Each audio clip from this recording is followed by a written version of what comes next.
2023. Hari ini saya akan melaksanakan tugas simulasi praktikum mengajar pada model pembelajaran 221 pada mata kuliah pembelajaran kelas rangkap. Selamat menyaksikan. Wassalamualaikum warahmatullahi wabarakatuh.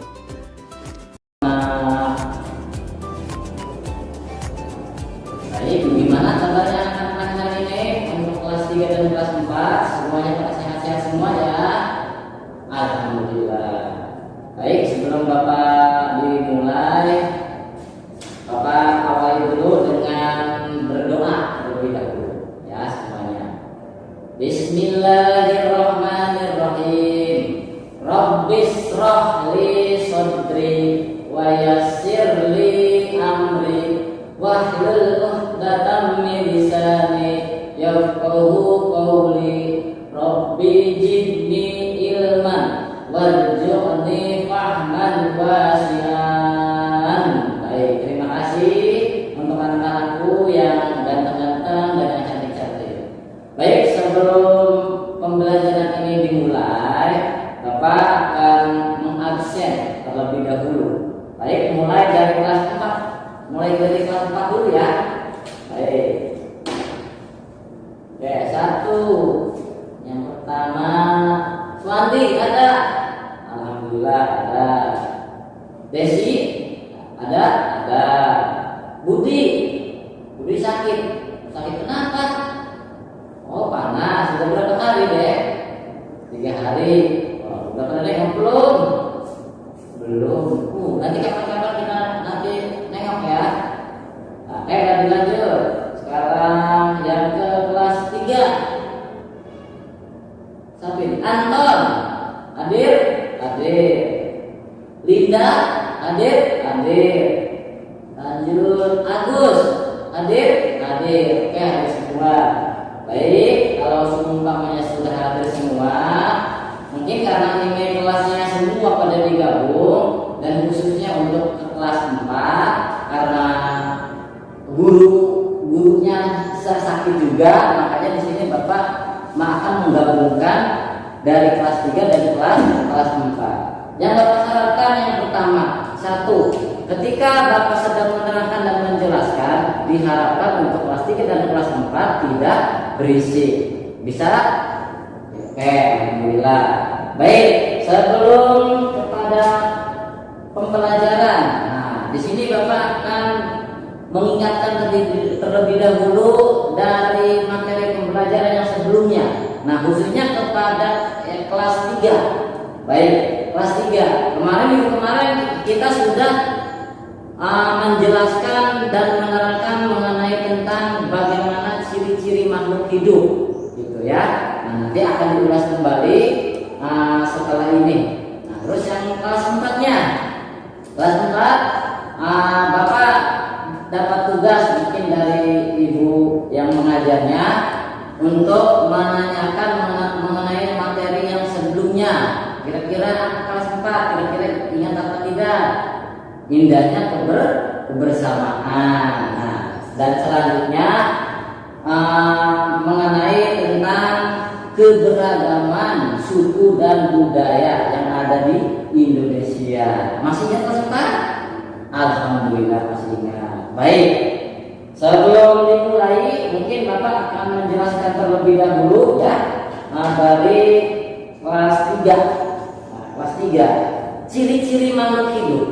Waktu itu kita sudah membahas tentang ciri-ciri makhluk hidup itu mengenai tentang bagaimana perkembangan dan pertumbuhan makhluk hidup. Nah, perkembangan dan makhluk hidup itu ada di mana saja? Yaitu ada terdapat di manusia itu tersendiri seperti kita ini.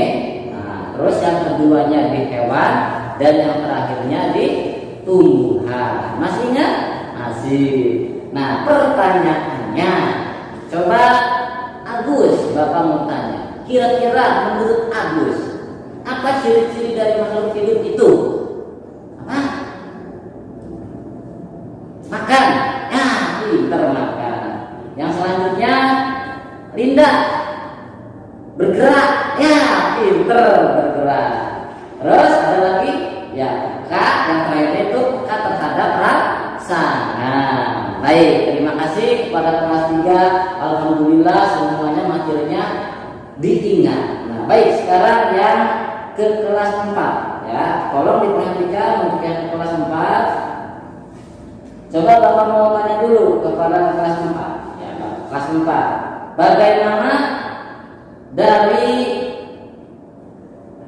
sebentar ya, ini Bapak lagi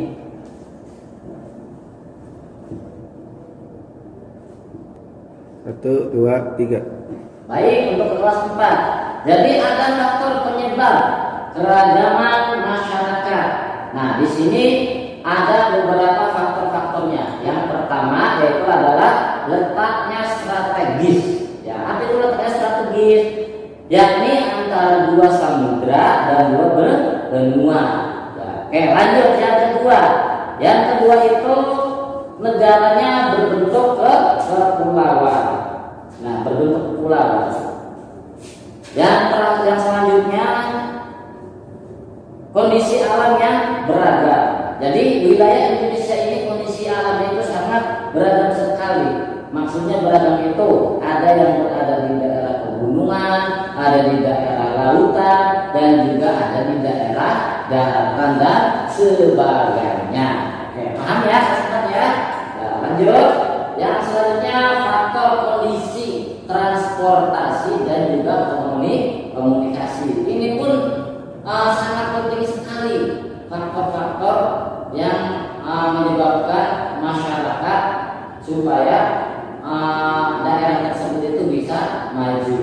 Nah, transportasinya itu contohnya seperti apa? Yaitu angkutan umum. Komunikasi ya seperti zaman sekarang kita mempunyai HP. Nah, kalau zaman dulu yang namanya HP itu tidak ada. Paling bisa melalui dengan telegram ataupun dengan surat-surat yang lain. Lalu yang selanjutnya, faktor yang selanjutnya yaitu adalah respon masyarakat atas perubahan. Nah, adapun perubahan ini contohnya masyarakat cenderung lebih menerima budaya yang lainnya. Jadi ketika ada budaya-budaya yang lain ataupun ada adat-adat yang lain, ya kalian jangan sampai menolaknya, akan tetapi menerima terlebih dahulu dan juga harus bisa saling menghargai. Lanjut. Ya, nah mungkin itu dari pemaparan materi di kelas 4 ya, indahnya kebersamaan dan juga keberagaman suku, budaya dan bangsa yang ada di Indonesia. Oke, semuanya paham? Paham. Baik. Mungkin dari materi pembelajaran baik itu kelas 4 ataupun kelas 3, mungkin itu Bapak yang bisa dapat sampaikan. Mudah-mudahan dengan pemaparan materi yang pada hari ini Bapak sampaikan bisa masuk dan juga dapat dipelajari kembali di rumah. Mungkin itu ya yang bisa dapat Bapak sampaikan. Kurang lebihnya mohon maaf. Dan selanjutnya mungkin dari kesimpulan ataupun rangkuman yang akan Bapak sampaikan dari materi yang pada hari ini, mungkin dari kelas 3 mengenai tentang ciri-ciri makhluk hidup. Nah, kesimpulannya makhluk hidup itu artinya di sini kita itu butuh makan, butuh minum, dan juga peka terhadap rangsangan. Khususnya ini peka terhadap rangsangan untuk pertumbuhan, perkembangan, dan yang lain-lainnya. Rangkuman kelas 4 indahnya kebersamaan artinya di sini ketika ada budaya-budaya lain yang datang ke daerah kalian itu jangan sampai ditolak terlebih dahulu, akan tetapi dipilih-pilih. Kalau misalkan bagus kalian boleh diikuti. Artinya di sini kalian harus menghargai budaya orang lain ya. Mungkin itu rangkuman ataupun kesimpulan yang